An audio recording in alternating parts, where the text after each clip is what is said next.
Well, tonight I want to take us down memory lane.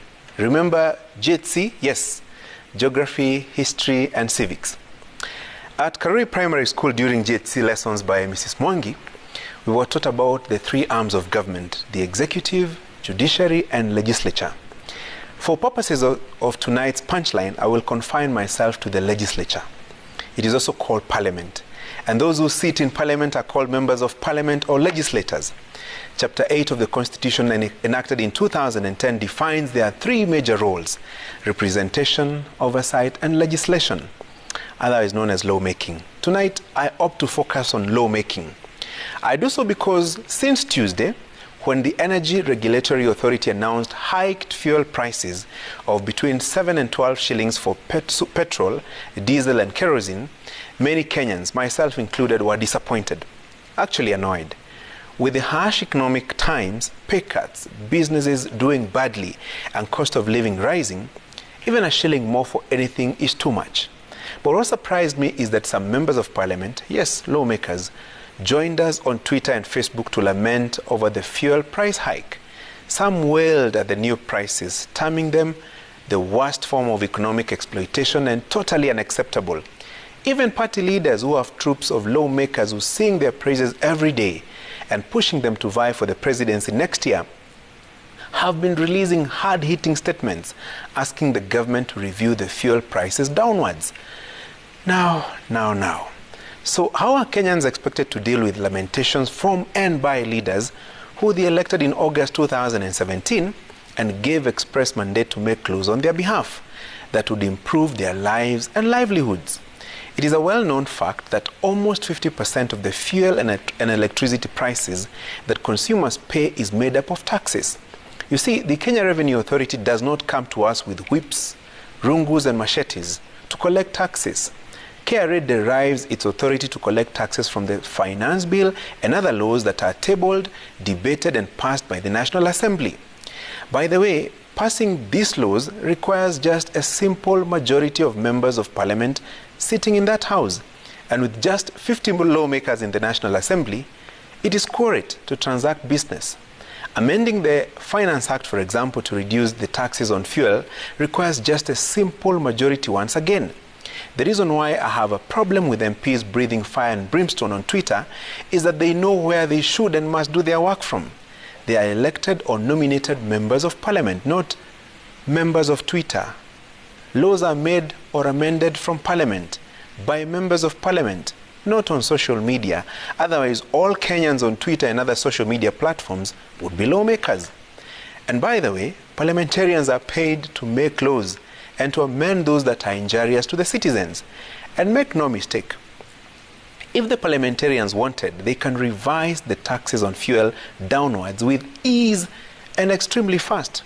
Didn't 235 National Assembly members out of 349 pass the Constitution Amendment Bill 2020 in just one afternoon?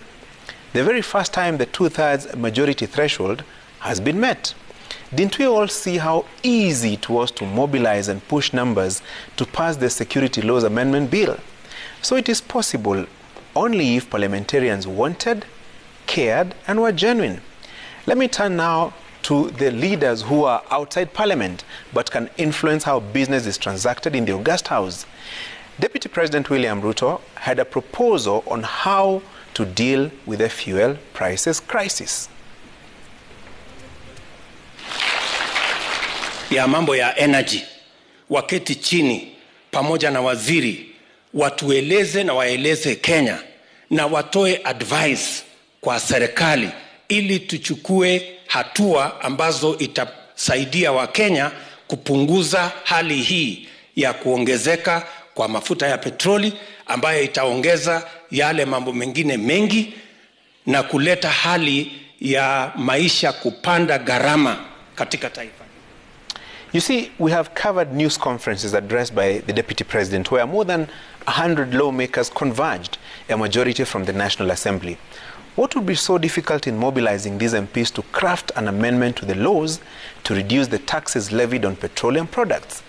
Amani National Congress leader Musalia Mudavadi also weighed in on the fuel matter.